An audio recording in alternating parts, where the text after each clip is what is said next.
Hello YouTube, my name is Unger to the Max, and before we go any further, if you like what you see and you like what you hear, punch that subscribe button like a UFC fighter, and punch that like button. Also, click that bell so you'll get notifications for when I upload new videos like this one. We are getting closer to 300 subscribers, so keep spreading the word and tell people to come to the channel and subscribe. Currently at 258 subscribers. We can do this. We're not that far away from 300. We can do it. Anyway, let's get into today's video, shall we? So, I was binge watching the 2013 NBA Finals today between the San Antonio Spurs and the Miami Heat. I don't know why, but I just felt like watching the 2013 NBA Finals. And it was a great series. But I believe 2013 was the last year of the playoff format where it went 2-3-2. So in that case, Miami had home court advantage. So games 1 and 2 were at American Airlines Arena in Miami.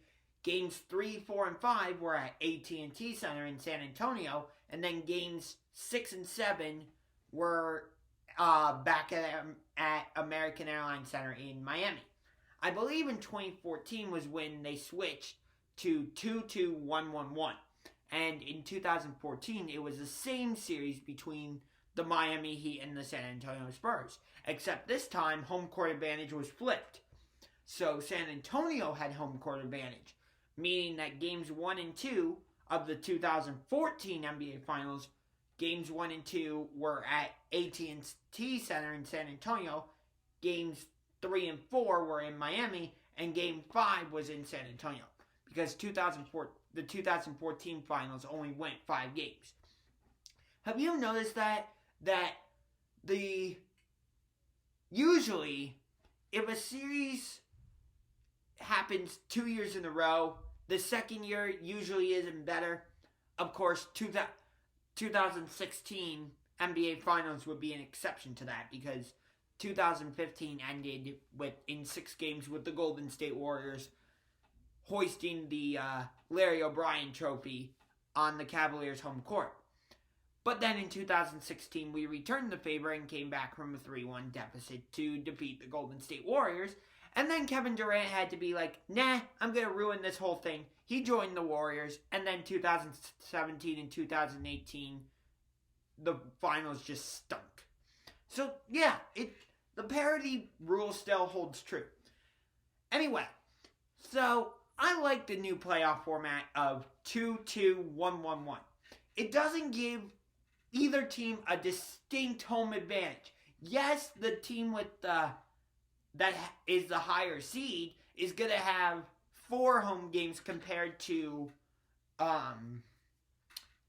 the other team, which is only going to have 3.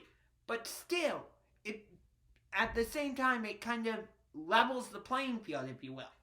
And I think I made a video about this. Having home court advantage or having home ice advantage, whatever you want to call it, doesn't guarantee you're going to win.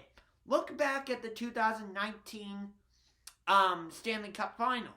The Boston Bruins had home ice advantage. Let me tell you how the series went. Games 1 and 2 were in Boston. The Bruins came back from a 2-0 deficit to win Game 1, 4-2. But then the Blues came back and won Game 2 in Boston in overtime, courtesy of Carl Gunnarsson. And then in Game 3 in St. Louis, the Bruins absolutely spanked the Blues 7-2. But then in Game 4, the Blues came back and won 4-2. Game 5, back in Boston, the Bruins were outraged by a missed call, which I'll admit, even though I'm a Blues fan, the ref should have blown it for a tripping penalty, but it was not called, and the Blues scored, and ultimately St. Louis won that game, putting them up 3-2, going back to St. Louis for Game 6. But the Bruins said, no, we're not losing the Stanley Cup. So they once again dismantled the Blues sent the series back to Boston for Game 7, where the Blues took apart the Bruins. I believe the final score was 5-1. And there's an example of home ice advantage not meaning anything. Something else interesting to come out of the 2013 NBA Finals. So, Danny Green was drafted by the Cleveland Cavaliers out of the University of North Carolina. I believe it was in the 2009 draft. He was then cut by the Cavaliers, signed by the San Antonio Spurs, cut by the Spurs, and then signed by the Spurs again, cut by them, and then re-signed with the Spurs. So, in essence, he was cut by the Spurs twice and cut by the Cavaliers once. But in the 2013 Finals, he set the record for the most three-pointers made in a series. But San Antonio lost in 7, ultimately because Tim Duncan was out, which allowed Chris Bosh to get the rebound, pass it out to Ray Allen, where Ray Allen was able to drain the three-pointer that tied the game, sent it to overtime, where Miami was able to hang on, force a Game 7, and win Game 7.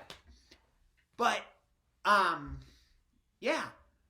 And I believe in Game 3 alone, the Spurs made like 16 of 32 three-pointers. But, interestingly, again, Danny Green set the record for the most three-pointers made in an NBA Finals series. But the Spurs lost. Fast forward to 2016. Klay Thompson breaks Danny Green's record for the most three-pointers made in an NBA Finals. But guess what? The Warriors blew a 3-1 lead, and the Cavaliers came back from a 3-1 deficit to win the NBA Finals. Now, I have to say, if Draymond Green, or as I call him, Drama Queen, didn't get suspended for Game 5, I don't know if the Cavaliers come back and win that series. I'm just saying. Although in Game 6, it was like Draymond Green did a magic trick and just disappeared. But then in Game 7, he tore it up. I think he had like 32 points, almost had a triple-double. But still, I just think that's interesting. All that stuff you can get out of 2 NBA Finals series. It's actually essentially 1, the 2013 NBA Finals.